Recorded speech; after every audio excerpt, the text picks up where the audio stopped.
So now you saw with the last questions on the last subsection, maybe there are some problems with the classical HTTP 1.1.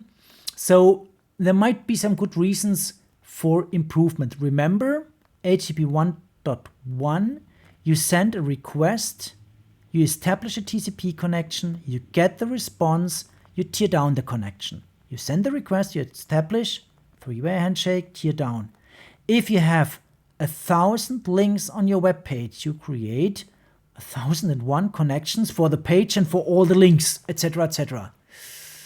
Okay, that might be a problem. So there was a need for a new protocol. And there were several goals, like it has to be compatible with the old one. So there must be some mechanisms to negotiate which protocol to use, because maybe there are some old servers that can only handle 1.1 in the early days, maybe some newer ones, and maybe even non-HTTP. You learned, there are WebSockets, things like this. So compatibility is quite important. Then we want to improve the protocol, and this is especially lower latency. So you saw the header was very verbose. It was ASCII only in the old HTTP 1.1. This is why we have to compress the header. Okay. We also learned, we can only have a pull, a client pull, then the server delivers content. So maybe it's a good idea to have also a server push integrated. We'll come back to this if this really is a good idea. Then we have already established a TCP connection for the first request. Why not loading more stuff over this single TCP connection? So that's a good idea, and we try to avoid something that's called head-of-line blocking. I will come back to this in a second. So HTTP 2 now is binary, not this ASCII text anymore. Yes, that really allows for good compression. We will also see it's fully multiplexed. What does it mean? So yes, we still have request and response. That's still the same idea, request and response. But we have then independent bidirectional stream. So we have a TCP connection and we can send request, respond independent of each other over this connection. That's the idea. So it's not the case that we work in this FIFO, first in, first out idea like HTTP 1, where you send, okay, first request, then response, next request, then response, next request, then response. The idea, as we will see, is request, request, request to the other side, and then response, response, response, which is much faster. So there are some more priority scheduling, so we can say, oh, it's more important, for example, to send the structure of a page before we send certain content, like pictures, for example. So we have placeholders on the page for the pictures, and pictures maybe later because they are bigger, more bytes, so flow control and stuff like this. So we can use this one connection for parallel transmission, and this is much more network friendly. Why? We need only one long-living TCP connection. So we set up the connection, three-way handshake, remember, from the client to the server. I will give you examples for this. So we set up the connection and then we transmit the content over this connection. We use compression, reduce the overhead. That's the idea. Plus, we can allow push off content. That means the server thinks, okay, the client already asked for the index page, then definitely the client will also need all the pictures, for example, on the index page. So the client only asks for the index without knowing that there's more content needed. The client knows this as soon as the client gets the index and can then ask for the pictures. But the server maybe knows, oh yeah, if you ask for the index, then I push already some of the content to the client. And the idea is, let's minimize let's minimize the number of requests, because then the browser is happy.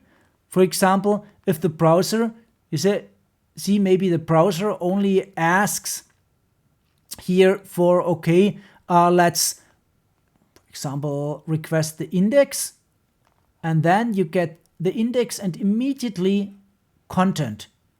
And then the browser is happy because the browser not only got the index, but already the content. And we are finished here already. So that's faster. That's the idea. Much faster. If this is a good idea, again, we will see. So how does it look like? So now HTTP frames, our packets look a bit different. In HTTP 1.1, remember, we had the scheme that we say, okay, for example, we post something, typically we have this get, post, etc. So we post something and then certain content, etc. And we had these single lines, clear ASCII text. Now, with certain content, for example. Now in HTTP 2, we still have headers, but they're all here. And we have data. So it's structured a bit differently. So the messages are decomposed into several frames. We have headers for the metadata, and we have data for the payload, and some more lookup the standard. Each of these frames has a common header, so some bytes, so that this is very easy and efficient to parse. We'll give you examples for this. So everything should be streamlined so that the browsers should be able to parse this much faster. Before that, the browser had to go through this ASCII text, really read in POST space /UP and so on and so on. We can compress this. We can make this much, much faster. That's the idea. We have certain headers and it's much faster to read. Why? Example. Look at the classical example we need in HTTP 1.1. We write GET, then blank, and then HTTP, etc. But hey, this is a method, and we have certain hosts, etc. So different meanings of certain fields. So why not translating this basically into a static and a dynamic down here table, so that we know, okay, we have certain codes for the methods. So instead of writing GET, why not simply writing something like a 2? So we encode the headers, and then there might be something like, okay, here we have certain path, so we cannot simply encode this, we don't know this. Then we can do Huffman coding, we can further compress this. So we can encode the whole headers. This means we transmit not clear ASCII text, but encoded headers based on a static and a dynamic table. So static for methods we know, etc. So that's the basic idea. How does it look like? So we compress, additionally to all the other mechanisms that we now use, a TCP connection for more requests, responses, etc. Example. It starts with, well, classical request, and we don't know if the server really supports HTTP 2. So sometimes servers force you to use HTTP 2, but if you don't know it, you can ask, please, can you upgrade? So that's the idea. Can you upgrade? And then certain settings, etc. And that's the idea here. Please upgrade. And if the server, as a plain old server, has no idea, and then it will answer the standard way. But if the server supports HTTP 2, then, and typically today all the servers know this, it can accept the upgrade. And then you can switch the protocols, and then it starts. And then you have this binary coded thing where you cannot read anything. Additionally, it might be encrypted, etc., etc. But already with HTTP2, you as human, you cannot really read this. For HTTP 1.1, it was way simpler, as the example showed to you. Okay, let's compare the different versions. Go back to the classical, very classical one. That's the very first idea of HTTP. So original version of HTTP was not optimized. So that was the classical version, HTTP 1.0. No one uses this today anymore, just to show you. So you ask for a resource. That means you want to transmit this GET. You set up a TCP connection and you tear it down. You have the answer. Great. Next resource. You start a TCP connection and you tear it down again.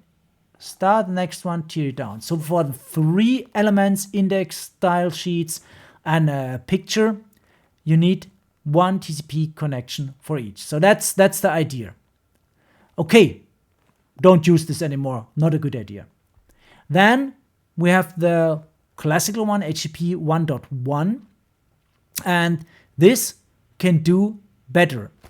It can at least, and you saw this in our example, you can keep alive a TCP connection.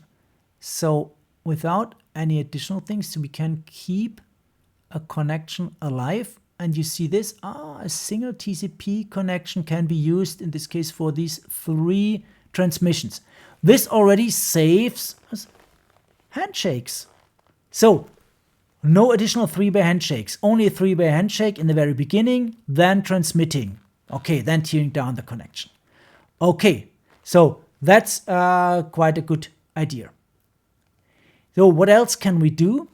Well, we can pipeline the requests. What does it mean? We can send several requests. We don't have to wait for the answer. And then the server can send back the answers. You see, this can be much, much faster. Well, don't see this here in this figure, but that's the basic idea. So great, we can actually save some time. We don't have to wait.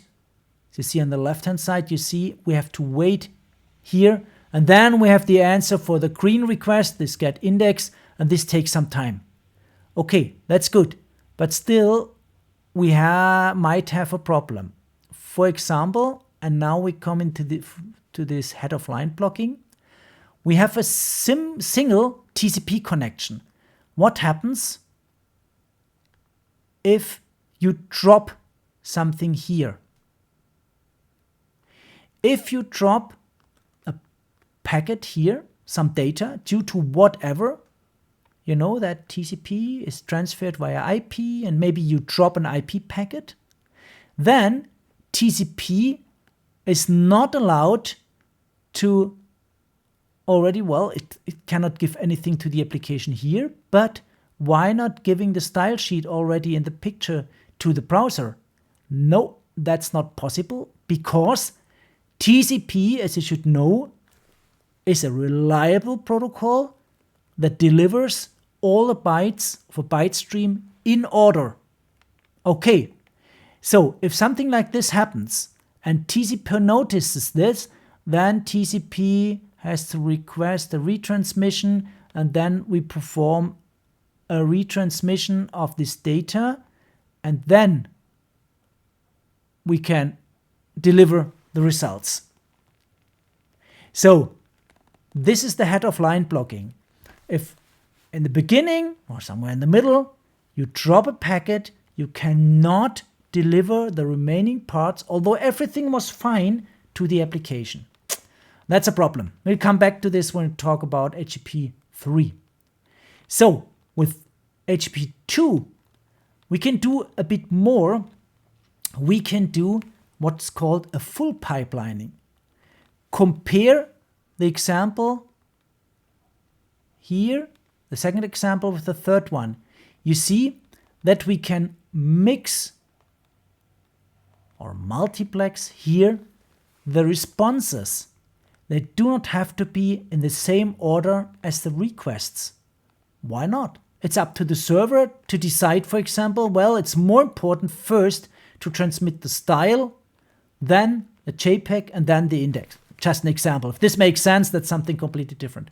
So this is called the full pipelining. It's not only that we can fill the pipeline with different requests and then get back the answers in the same order, but we have now the full pipelining between client and server. And that's the fourth example. We can do a push. So I ask for the index and the server decides, oh yeah, if you're asking for this index, you definitely need the style. Plus, I know this, you need this picture. And the browser is happy. What means happy? The browser can way earlier display the page. Compare when you can display the page. So this saves some time. So that's nice, that's a good idea, but we will come back to the problem. So server pushing, that's an optional feature, and you see it saves time. And this is why this was implemented. Servers can send this, and you reduce latency. Looks good. The problem is in practice, server push frequently results in wasted bandwidth. Because in many situations, the server rarely knows which resources are already loaded by the client and transmits the same resources multiple times. Imagine you go on a web page. Quite often, you already have the cascading style sheet. Why requesting it again? You browse through a big website, you download the cascading style sheet once, and then you browse on the page. So then it's a stupid idea for a server to push the style sheet again and again. Just an example. So in the end, it has been shown that pushing actually slows down the whole loading, because the resources being pushed now compete for the bandwidth with the resources which were actually requested. So, that's a problem. So you don't know. So in the end, server push is now current status. It's deprecated. So don't use this. Well, it's not up to you, because there are too many disadvantages. And you see, this was a development with a nice idea. Hey, reduce latency. But in the end, now it's deprecated for exactly the reasons, well, we pushed too many stuff we don't need again, and it's even removed from current versions of browsers. Okay, so again, the comparison. Remember, there's always a history. It started with the so-called non-persistent HTTP. Each object, separate TCP connection. That's non-persistent. HTTP 1.1 solved this. We can now send several objects over this single connection. So this is why it's called persistent. And that's the default mode, even for this old classical protocol. Anyway, with HTTP 2. So why doing this? Remember, again, setting up TCP connections can be expensive. You need CPU, you need, some time, you need a port, delay, etc. And you have many objects on a page. So non-persistent HTTP, 1 TCP per object. And persistent HTTP, much better. But what happens if objects are distributed over multiple servers? If you have many servers that contribute, and this really is the case for huge, big web pages. Try, again, run Wireshark, for example, or run a web page in the browser in the developer mode, and then click on your favorite, website of a news portal, for example. You will see the browser opens up connections to 10, 20, 30, 40 different browsers. Whoa. Why? Content is delivered from different browsers. Advertisements, video content, audio content, the style sheet, etc. So that's quite interesting to see what happens there. Sometimes it's only a single browser, it's a content delivery network, etc. We'll come back to this later. So there are still some problems, especially TCP is too slow, and even with the HTTP version 2, we have the problem of the head of line blocking. So again, what was this? And this is one of the major motivations for HTTP 3, the current version of HTTP. So head of line blocking, again, you request several resources, and we can multiplex, so don't have to be delivered in order. But now we transmit first the blue one, our style sheet, and this packet is dropped. IP drops this. What does it mean? TCP has to request this data because this runs over a single TCP connection, and TCP delivers in order without any gaps. But I want to see this icon already and the index, why not? Oh, it doesn't work. So first, retransmit, this takes some time. So this always involves a round trip time that's quite long. And after we get this, then we can deliver everything to the browser. So the problem is, yes, we allow multiplexing. That's nice. But a single packet loss may cause blocking of other non-impacted responses. TCP tries to retransmit this, tries to fix the gap. Why is this the case? TCP doesn't know anything about the meaning of the content it transports. TCP doesn't know that these are requests and they can be handled independently from each other. TCP is a byte stream oriented protocol, doesn't know anything about HTTP. How to solve this? So, and this can be solved by HTTP 3.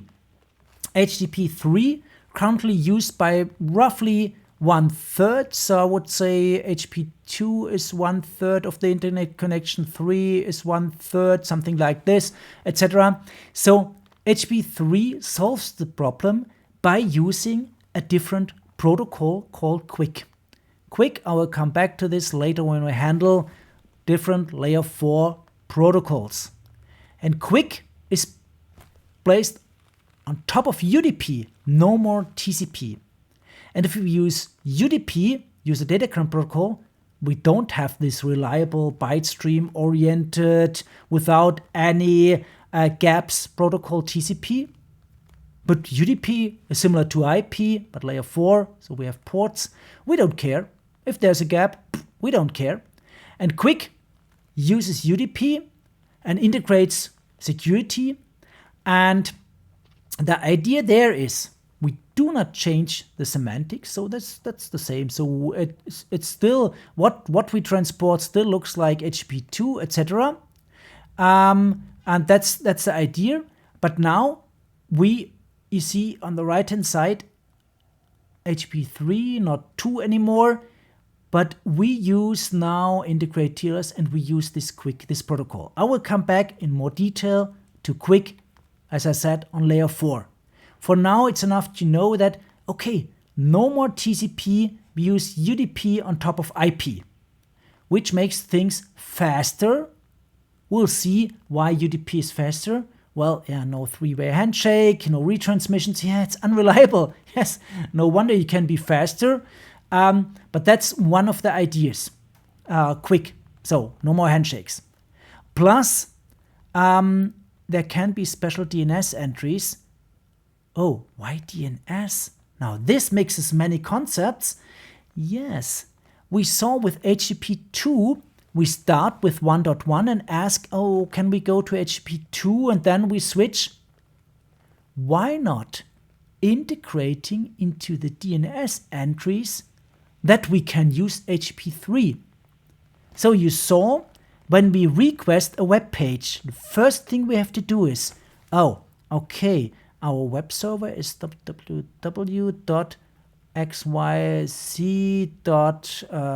hp.com. So what is the IP address?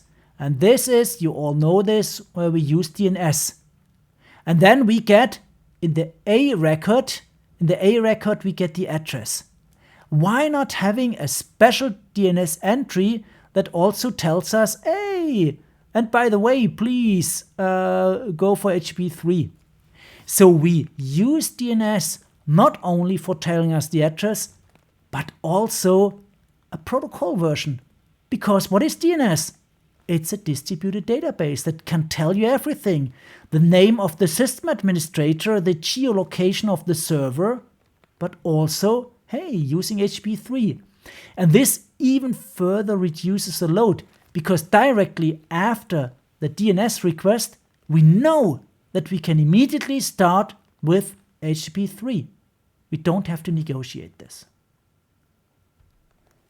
So again, some questions. So remember, why do we have HTTP2? What are the major improvements of HTTP2 compared to 1.1? Please go ahead, use Wireshark, check the version of HTTP for your favorite websites, go into developer mode of your browser, check this. You should have understood head-of-line blocking. What does it mean? Why is this a problem? And this motivated, among others, the use of a new protocol in HTTP3, not any longer TCP. So what is this head-of-line blocking, and how can we improve the situation without, at least for now, looking to the details of Quick?